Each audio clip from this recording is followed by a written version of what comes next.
YouTube channel सरकारी भारत। दोस्तों, आज की इस वीडियो के अंदर हम बात करने वाले हैं सीटेट के बारे में। सेंट्रल टीचर एलिजिबिलिटी टेस्ट, केंद्रीय शिक्षक पात्रता परीक्षा यानी कि सीटेट। प्रत्येक वर्ष इसका एग्ज़ाम होता है और अब 2022 में इसका जो एग्ज़ाम है दिसंबर महीने में प्रस्तावित है। यानी कि सीटेट 2022 का एग्ज़ाम माफ़ कीजिएगा, दिसंबर महीने में होगा और इसके ऑनलाइन अप्लाई फॉर्म जो हैं वो 1-2 दिन में स्टार्ट होने वाले हैं। तो बहुत से सारे स्टूडेंट ऐसे होंगे जो सेंट्रल टीचर एलिजिबिलिटी टेस्ट, केंद्रीय शिक्षक पात्रता परीक्षा को पास करना चाहते हैं, 90 प्लस का स्कोर कम से कम करना चाहते हैं और आपने सोचा है 120 प्लस का स्कोर करना, तो आप हमारे चैनल को सब्सक्राइब जरूर कर लीजिएगा। फ्रेंड्स, यहाँ पर सीटेट से रिलेटेड, सुपर टेट से रिलेटेड, रीट मेंस से रिलेटेड, केबीएस, एनबीएस, DSSB और तमाम जो स्टेट के एग्जाम्स होते हैं टीचर से रिलेटेड, उन सभी की तैयारी यहाँ पर कराई जाती है बिल्कुल फ्री ऑफ कॉस्ट। और सीटेट के लिए तो ये चैनल बनाया ही गया है, यानी कि सीटेट के कैंडिडेट्स के लिए ही बनाया गया है। क्लियर? तो अगर आप भी सीटेट की तैयारी कर रहे हैं, क्योंकि प्राइमरी लेवल की बात करें तो प्राथमिक कक्षा में यहाँ पर 150 क्वेश्चन पूछे जाते हैं, वैसे जूनियर में भी यही है, जिसमें 30 क्वेश्चन मैथमेटिक्स के रहने वाले हैं। तो 30 क्वेश्चंस में से जो जो क्वेश्चंस आपके एग्जामिनेशन में पूछे गए थे, उन सभी क्वेश्चंस को मैं आपके लिए लेकर आ गया हूँ। तो ये प्रीवियस ईयर की आंसर की है, उससे देखते हैं रेस्पॉन्स की एक तरीके से, तो उससे देखते हैं क्वेश्चन कौन कौन से पूछे गए थे। ये रियल पेपर है, 100% मैं आपसे बोल रहा हूँ, ये रियल पेपर है। और लगभग 20 पेपर हुए थे प्राइमरी लेवल के, जिसके मैंने लगभग 17-18 पेपर करा दिए हैं। बाकी जो क्वेश्चन पेपर बचे हैं उनको मैं भी करा रहा हूं। तो प्लेलिस्ट बना दी है, चैनल पर जाकर आप लोग देख लीजिएगा। प्लेलिस्ट में आपको सारे के सारे पेपर भी मिल जाएंगे। तो चलिए फ्रेंड्स, स्टार्ट करते हैं आज की इस वीडियो को अपने पहले प्रश्न के साथ। तो पहला प्रश्न आपकी स्क्रीन पर आ चुका है। फर्स्ट क्वेश्चन ये है, पहला सवाल है, रतिराम शहर में दूध बेचता है। जो रतिराम है वो क्या करता है, शहर में दूध बेचता है। वह प्रतिदिन 10 लीटर दूध 45 रुपए प्रति लीटर के हिसाब से बेचता है। इसका मतलब क्या है, प्रतिदिन 10 लीटर बेचता है और 45 रुपए प्रति लीटर के हिसाब से बेचता है, यानी कि 1 लीटर 45 रुपए का। तो 10 लीटर कितने का हो गया, तो ये हो गया 450 रुपए का। कितने का हो गया, 450 रुपए का हो गया। लेकिन साथ ही हर हफ्ते वह 50 रुपए नगर निगम को टैक्स के रूप में देता है, यानी कि एक वीक में क्या करता है, एक वीक में 50 रुपए नगर निगम को टैक्स के रूप में देता है। सितंबर 2021 में रतिराम ने कितने रुपए कमाए होंगे। देखिए, सितंबर की बात करें तो सितंबर 2021, तो हम अगर बात करते हैं दोस्तों यहां पर सितंबर 2000,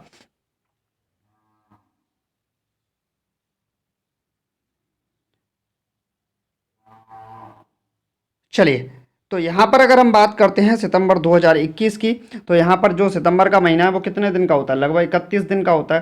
तो यहाँ पर कितने होंगे, 4 हफ्ते तो क्लियर होंगे, 4 हफ्ते तो क्लियर होंगे। बचेंगे 7 चौके 28, 3/7 और बचेगा, तो 4 मिक्स्ड 3/7 ये बचेगा कुछ। ठीक है, तो कितना पैसा देगा, 4 हफ्ते के तो हो गए 200 रुपये। 4 का गुणा कर देंगे तो कितना बन जाएगा, 200 रुपये। तो यहाँ बनाएंगे इसके, क्लियर है, तो 200 रुपये तो ये बन गए। और यहाँ पर 50 का इसमें लगभग बनेगा, तो 200 रुपये तो ये बन जाएंगे। तो 200 रुपये तो इसको देने पड़ेंगे भाई एक दिन में। देखिए, प्रतिदिन 10 लीटर दूध 45 रुपये प्रति लीटर के हिसाब से बेचता है, लेकिन साथ ही उसे हर हफ्ते 50 रुपये नगर निगम को टैक्स के रूप में देने पड़ते हैं। रतिराम 2021 में रतिराम ने कितने रुपए कमाए होंगे, तो ये तो एक दिन की कमाई हो गई। अगर हम बात करें 31 दिन की कमाई कितनी होगी भाई, 31 दिन की कमाई कितनी होगी, तो यहाँ पर अगर हम गुणा कर देते हैं 450 का 31 से, देखिए 450 रुपये एक दिन में कमाता है, 31 दिन तक कमाएगा। तो ये हो जाएगा 0, 450 गुणे 0, 3 पंजे 15, 3 चौके 12, 12 और 1 13, तो ये बनेगा 0, 5, 9, 3, 1, 13,950 बनेगा। कितना बनेगा, 13,950। तो जिसमें से 200 रुपये तो आपके निकल गए किसके, तो 13,750 रुपये बचेंगे। ठीक है, अब हर हफ्ते कमाता है, तो 4/50 का अगर हम बात करें एक हफ्ते में, तो 3/7 और बन रहा था आपका, तो 7×7 = 49, लगभग 7 बनेंगे, तो 7×21 रुपये यहाँ पर निपट जाएंगे आपके। तो इसका जो आंसर आएगा वो 13,730 रुपये के करीब आएगा। ठीक है, तो इसके करीब आंसर आना चाहिए था, बाकी इसमें नहीं है तो कोई बात नहीं, आप लोग राइट कर लीजिएगा। क्लियर है, चलिए नेक्स्ट क्वेश्चन देख लेते हैं। नेक्स्ट क्वेश्चन आपकी स्क्रीन पर आ चुका है साथियों। क्वेश्चन ये रहा, जेम्स स्थानीय उधार देने वाले व्यक्ति को 500 रुपये उधार लेता है। कोई स्थानीय उधार देने वाले व्यक्ति से क्या करता है, 500 रुपये उधार लेता है, यानी जिसने 500 रुपये उधार लिए, ये कौन है, जेम्स। कबीर भी उतना ही उधार कोऑपरेटिव सोसाइटी से लेता है, तो ये कबीर है, ये भी 500 रुपये का उधार लेता है। जेम्स ने 55 दिनों तक हर दिन 11 रुपये उधार चुकाता है, 55 दिन तक चुकाता है और एक दिन में 11 रुपये, तो 11 पंजे 55, 11 पंजे 55, 55 और 2 57, तो 575 रुपये कमाता है ये। कबीर ने बैंक में 55 दिनों के बाद 600 रुपये चुकाया, तो इसने 600 रुपये चुकाया, तो दोनों की उधार 55 दिनों के बाद खत्म हो गई, मतलब दोनों की खत्म हो गई। किसने ज़्यादा राशि चुकाई? देखिए, जेम्स से कबीर ने ज़्यादा राशि चुकाई, और 600 में से 575 जाएंगे तो 25 रुपये ज़्यादा चुकाई। कितने कमाए भाई? 2500 रुपये। 11 पंजे 55, 11 पंजे 55, 1 मिनट, 11 पंजे 55 का 5, हासिल लगा 5, 11 पंजे 55 और ये हो जाएगा 605 हो जाएगा, माफ़ कीजिएगा। तो ये 5 रुपये ज़्यादा कमाए किसने? कबीर ने 5 रुपये ज़्यादा दिए, तो यहाँ बोल रहा है कबीर जेम्स से 5 रुपये ज़्यादा। और ये पूछा गया था किसने ज़्यादा राशि चुकाई, तो कबीर ने चुकाई जेम्स से, और कितनी ज़्यादा चुकाई? 5 रुपये ज़्यादा। तो कबीर ने जेम्स से 5, हाँ माफ़ कीजिएगा, जेम्स ने, माफ़ कीजिएगा, जेम्स ने कबीर से 5 रुपये ज़्यादा कमाए, तो ये वाला सही होगा, जेम्स ने कमाए 5 रुपये ज़्यादा। तो जेम्स ने कबीर से 5 रुपये ज़्यादा कमाए, तो ऑप्शन नंबर सेकंड आपका राइट आंसर हो जाएगा। क्लियर है? चलिए नेक्स्ट क्वेश्चन देख लेते हैं। नेक्स्ट क्वेश्चन आपकी स्क्रीन पर है। एक मिनी बस में अधिकतम 15 विद्यार्थी बैठ सकते हैं। एक मिनी बस है, इस छोटी सी बस में कितने विद्यार्थी बैठ सकते हैं? मिनिमम 15। उसके 3 गुना विद्यार्थी एक बड़ी बस में बैठ सकते हैं, ये 3 गुना विद्यार्थी हैं, बड़ी बस में बैठ सकते हैं, तो इसमें 3 गुना का मतलब 45 बैठ सकते हैं। ठीक है। 112 विद्यार्थी पिकनिक पर जाना चाहते हैं, मतलब 112 विद्यार्थी कहाँ जाना चाहते हैं? पिकनिक पर, और प्रत्येक सीट पर एक विद्यार्थी बैठ सकता है। इसके लिए कम से कम वाहनों की आवश्यकता होगी। तो देखिए, एक मिनी बस है उसमें तो 15 बैठ सकते हैं, क्लियर है, और जो बड़ी बस है उसमें 45 बैठ सकते हैं। तो 112 को बिठाना है, तो 45 दूनी 90, दो तो बड़ी बस हो जाएंगी, दो बड़ी बस से काम चल जाएगा भाई, तो ये तो 90 हो गया, 90 बैठ गए, हमको 112 बैठाने हैं, तो 15 दूनी 30 ज़्यादा पड़ेगा, लेकिन एक बस मिनी हो गई, तो फिर भी लोग बचेंगे, क्योंकि 90 और 15 105 हो जाएगा, आपके साथ तो फिर भी बचेंगे, एक मिनी बस की और ज़रूरत पड़ जाएगी। तो 2 बड़ी और 2 मिनी बस अगर आ जाएँ तो काम चल जाए, तो 2 बस और 2 मिनी बस और 2 बड़ी बस, तो ऑप्शन नंबर फर्स्ट आपका राइट आंसर इस सवाल का हो जाएगा। चलिए फ्रेंड्स, नेक्स्ट क्वेश्चन देख लेते हैं। नेक्स्ट क्वेश्चन आपकी स्क्रीन पर है, लगाइए राइट आंसर क्या होगा। एक धनात्मक पूर्णांक को परिपूर्ण संख्या कहा जाता है, मतलब कोई धनात्मक पूर्णांक है उसे परिपूर्ण संख्या कहा जाता है, परफेक्ट नंबर कहा जाता है यदि उस संख्या को छोड़कर, स्वयं संख्या को छोड़कर उसके सभी विभाजकों का योग संख्या के बराबर है। उसके जो सभी विभाजक हैं, मतलब उसके जितने भी फैक्टर्स हैं उनका योग कर दें तो वो संख्या के बराबर आते हैं। इनमें से कौन सी परिपूर्ण संख्या नहीं है? 6 के अगर हम फैक्टर करें तो देखिए 2 हो जाएगा, 3 हो जाएगा और 1 हो जाएगा। भाई एक ही तो हो जाएगा, या तो संख्या को छोड़कर, संख्या को छोड़ दिया हमने 6 को, तो ये कितने हो जाएंगे? इनका योग भी अगर जोड़ने की प्रयास करें तो कितना हो जाएगा? 6 ही बनेगा। क्लियर है? 48 को देख लेते हैं, तो 48 के निकलेंगे, 2 एक फैक्टर होगा, 4 एक फैक्टर होगा, 6 एक फैक्टर होगा, 8 भी एक फैक्टर होगा, और 16 भी एक फैक्टर होगा, 24 भी एक फैक्टर होगा, 16 40 50, तो ये तो वैसे ही नहीं होगा। 28 की बात करें तो 2 होगा, 4 होगा और 7 होगा और 14 होगा, बाकी एक भी बन सकता है आपका, तो 7 4 11, 11 और 2 13, 13 और 1 14, 14 और 14 28 बनेगा, तो ये भी आपका राइट आंसर हो सकता है। ठीक है, 496 भी हो जाएगा इस तरीके से। तो कौन सा नहीं बना आपका? 48 नहीं बना, तो 48 ही आपका राइट आंसर। आपसे पूछा कौन सी पूर्ण संख्या नहीं है, परिपूर्ण संख्या नहीं है, तो वो कौन सी होगी? 48 होगी, तो ऑप्शन नंबर सेकंड आपका राइट आंसर हो जाएगा। चलिए फ्रेंड्स, नेक्स्ट क्वेश्चन देख लेते हैं। नेक्स्ट क्वेश्चन क्या है? निम्नलिखित कथनों पर विचार करें। कथन क्या है? 1 मीटर 1 किलोमीटर का शतांश है। 1 किलोमीटर, 1 किलोमीटर में कितने मीटर होते हैं? 1000 मीटर। 1 किलोमीटर में कितने मीटर होते हैं? 1000 मीटर। तो 1 मीटर 1 किलोमीटर का शतांश है, शतांश तो नहीं है भाई, शतांश का मतलब 100वां हिस्सा, तो ये कौन सा है? 1000वां हिस्सा हो जाएगा, तो ये बात गलत है। 1 लाख बराबर 100,000, 1 लाख बराबर 100,000, 100,000, माफ़ कीजिएगा ये वाला जीरो नहीं आएगा, 100,000, तो 1 लाख बराबर 100,000 ही होते हैं। सही है ये बात, तो सेकंड स्टेटमेंट सही है। थर्ड, 1 मिलीलीटर 1 लीटर का शतांश है। 1 लीटर में कितने आते हैं? 1000 ml, तो ये तो 1000वां हिस्सा होगा, ये भी गलत है। 1 करोड़ बराबर 100 लाख, 1 CR बराबर 100 लाख, 100 लाख, ठीक है, तो 100 लाख 1 करोड़ के बराबर, ये भी बात सही है, तो ऑप्शन नंबर कौन सा हो जाएगा? सेकंड सही है, फोर्थ सही है। तो सेकंड और फोर्थ, ऑप्शन नंबर सेकंड में दे रखा है, सेकंड सही है, फोर्थ सही है, यही आपका सही जवाब होगा।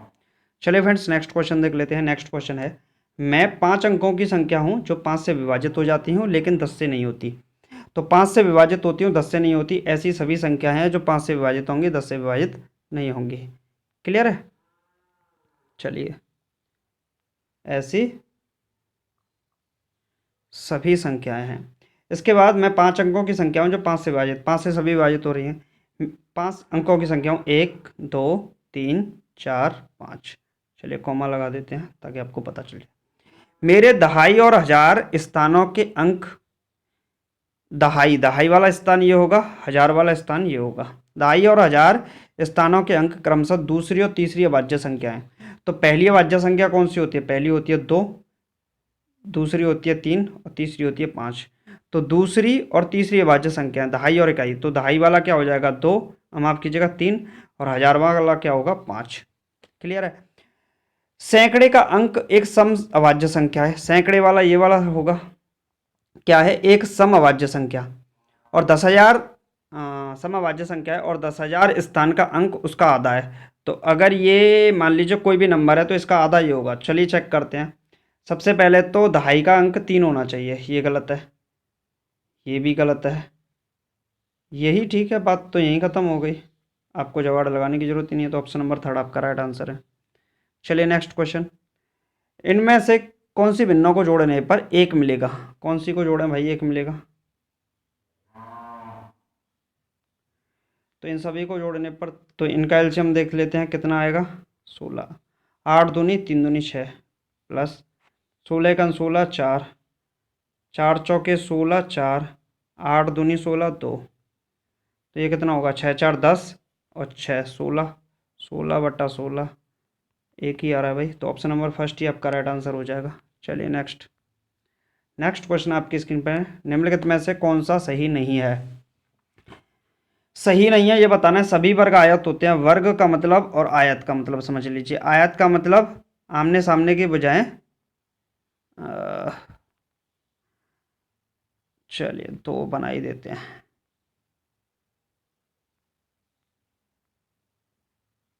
ये आपका वर्ग बन गया, ये आपका आयत बन गया। इसकी चारों भुजाएं बराबर होंगी, और इसकी ब्रेड्थ ब्रेड्थ के बराबर, लेंथ लेंथ के बराबर। क्लियर है? तो इसके चारों एंगल 90 डिग्री के, इसके भी चारों डिग्री। तो आमने सामने की भुजाएं बराबर हों, तो आमने सामने की बराबर है, तो वर्ग क्या बन जाएंगे? आयत बन जाएंगे। सभी वर्ग आयत हैं, सही बात है। सभी समांतर चतुर्भुज वर्ग होते हैं, समांतर चतुर्भुज वर्ग होते हैं। समांतर चतुर्भुज वर्ग हों, समांतर चतुर्भुज का मतलब ये नहीं कि वो वर्ग ही हों, लेकिन ऐसी बात हो सकती है। सभी वर्ग समचतुर्भुज होते हैं, सारे के सारे जो वर्ग हैं समचतुर्भुज। एक आयत समान चतुर्भुज होते हैं, आयत भी समांतर चतुर्भुज। सभी समांतर चतुर्भुज वर्ग होते हैं, सारे के सारे जो समांतर चतुर्भुज हैं वो वर्ग होते हैं, ऐसा नहीं। ये एंगल कुछ चेंज भी हो सकता है। तो ऑप्शन नंबर सेकंड गलत है, इसी वजह से ये सही होगा, बाकी सही भी सही है। चलिए नेक्स्ट क्वेश्चन देख लेते हैं। नेक्स्ट क्वेश्चन, निम्नलिखित में से कौन सी 3 अंक की ऐसी संख्या है जो आधा घुमाए जाने के पहले समान दिखती है? 444 को आधा घुमा दीजिए तो भी समान दिखेगी, पूरा घुमा दीजिए तभी दिखेगी। नेक्स्ट है, एक घन की भुजा 5 सेंटीमीटर, ये कोई घन है, इसकी भुजा कितनी है? 5 सेंटीमीटर। अगर घन की भुजा को 10 कर दिया जाए, 10 कर दिया तो पृष्ठीय क्षेत्रफल कितना गुना हो जाएगा? तो इसका पृष्ठीय क्षेत्रफल अगर हम बात करें तो इसका पृष्ठीय क्षेत्रफल कितना होता है? 6a²। 6a² का मतलब 5 का स्क्वायर 25, 150 हो जाएगा, और 6a² 10 का 100, 600 हो जाएगा सरकार। कितना गुना हो गया? तो इसका इसमें भाग लगाएंगे, 150 का 600 में लगाएंगे तो 4 बार जाएगा, तो कितना हो जाएगा? 4 गुना हो जाएगा। ऑप्शन नंबर थर्ड आपका राइट आंसर है, 4 गुना। चलिए नेक्स्ट क्वेश्चन देख लेते हैं।